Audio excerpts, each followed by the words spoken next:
Hello everyone, আমি যে বিষয়টা নিয়ে আলোচনা করব সেটা হলো টেন্স অর্থাৎ ক্রিয়ার কাল। আমরা জানি বাংলায় ক্রিয়ার কালকে 3 ভাগে ভাগ করা হয়।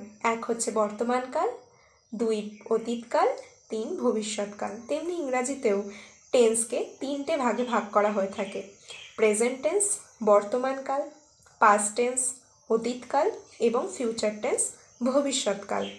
এবার আমি এখানে প্রত্যেকটি টেন্সের যে 4টি করে ভাগ রয়েছে সেইগুলো আমি উল্লেখ করেছি। তোমরা চাইলে স্ক্রিনশট নিয়ে নিতে পারো বা লিখে নিতে পারো। দেখো, প্রেজেন্ট টেন্সের মধ্যে আমরা 4টি ভাগ দেখতে পাচ্ছি।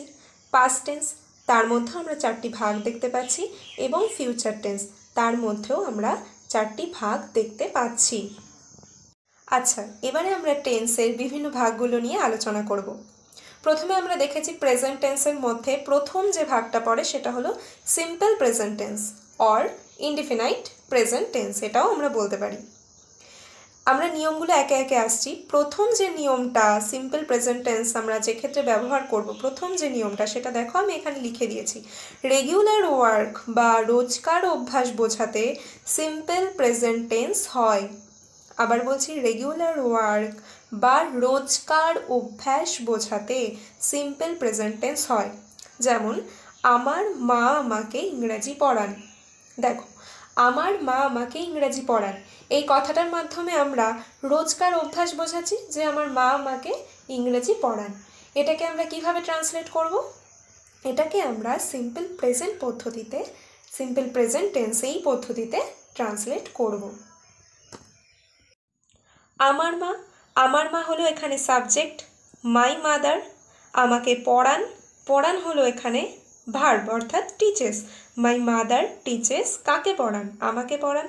কি পড়ান? ইংলিশ। সাবজেক্ট, ভার্ব, বাকি যে আদার্স ওয়ার্ডগুলো থাকে সেন্টেন্সে তারপরে আমরা সেটা বসিয়ে দেব।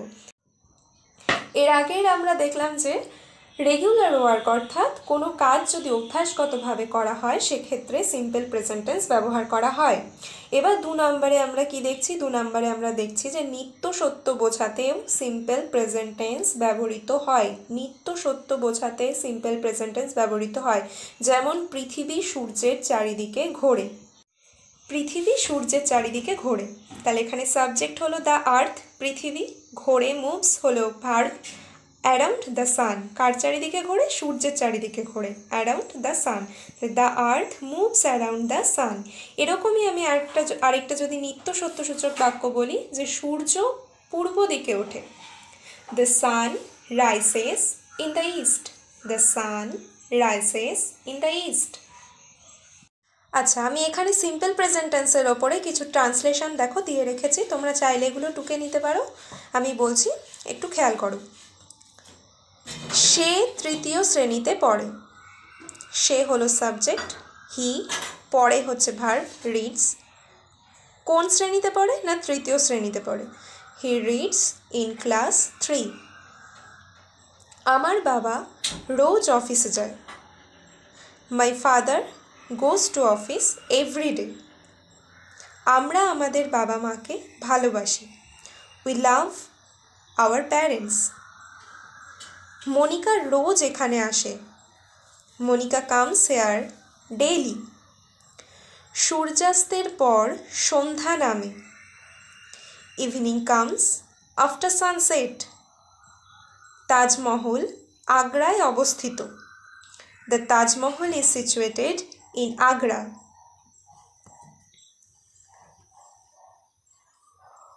ওরা আজকে খেলবে না। They do not play today. সে ভালো গাইতে পারে। She can sing very well. Simple present tense গেল, এবার আমরা আসবো প্রেজেন্ট কন্টিনিউয়াস টেন্সে। কোনো কাজ বর্তমানে চলছে বোঝাতে প্রেজেন্ট কন্টিনিউয়াস টেন্স হয়। কোনো কাজ বর্তমানে চলছে বোঝাতে প্রেজেন্ট কন্টিনিউয়াস টেন্স হয়। যেমন, কুকুরটি ঘেউ ঘেউ করছে, কাজটা চলছে, তাই না? কুকুরটি ঘেউ ঘেউ করছে, এটাকে আমরা কিভাবে ট্রান্সলেট করব একটু দেখে নাও। প্রেজেন্ট কন্টিনিউয়াস গঠন করার ক্ষেত্রে যে নিয়মটা মনে রাখতে হবে সেটা হলো প্রথমে সাবজেক্ট বসবে, তারপর একটি বি ভার্ব বসাতে হবে যথা অ্যাম, ইজ, আর, তারপরে যেটা বসবে সেটা হলো বাক্যের মূল ভার্ব এবং তার সাথে আইএনজি যুক্ত হবে। এটাই হলো প্রেজেন্ট কন্টিনিউয়াস টেন্স গঠন করার নিয়ম। কুকুরটি ঘেউ ঘেউ করছে, সাবজেক্ট হলো দ্য ডগ। তারপরে দেখো আমরা একটা বি ভার্ব বসিয়েছি ইজ। আমরা জানি নাউন অথবা প্রোনাউনের ওপর বেস করে এই বি ভার্বগুলো বসে। তাহলে দ্য ডগ ইজ ঘেউ ঘেউ করছে, এটাই হলো বাক্যের মূল verb. The dog is barking, দেখো মূল ভার্বের সাথে আইএনজি যুক্ত হয়েছে। তাহলে এইভাবে প্রেজেন্ট কন্টিনিউয়াস টেন্স গঠন করা হয়। আমি কটা আরও এক্সাম্পল দিচ্ছি, তোমরা এগুলো দেখে নাও। আমি গিটার বাজাচ্ছি, আই অ্যাম প্লেয়িং গিটার। বৃষ্টি পড়ছে, ইট ইজ রেইনিং। তারা কাজটি করছে না, they are not doing the work. সে আমার ঘরে খাচ্ছে, he is eating in my room. ওই বালকগুলি খুব জোরে দৌড়াচ্ছে, those boys are running very fast.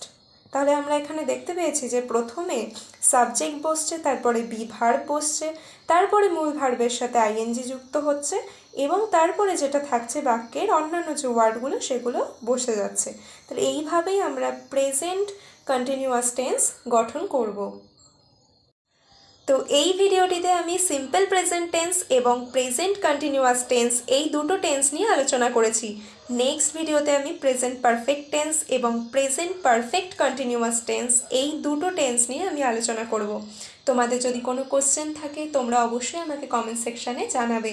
আর আমার এই ভিডিওটি তোমাদের কেমন লেগেছে অবশ্যই কিন্তু আমাকে জানিও। তো আজকের মতো টাটা, বাই বাই।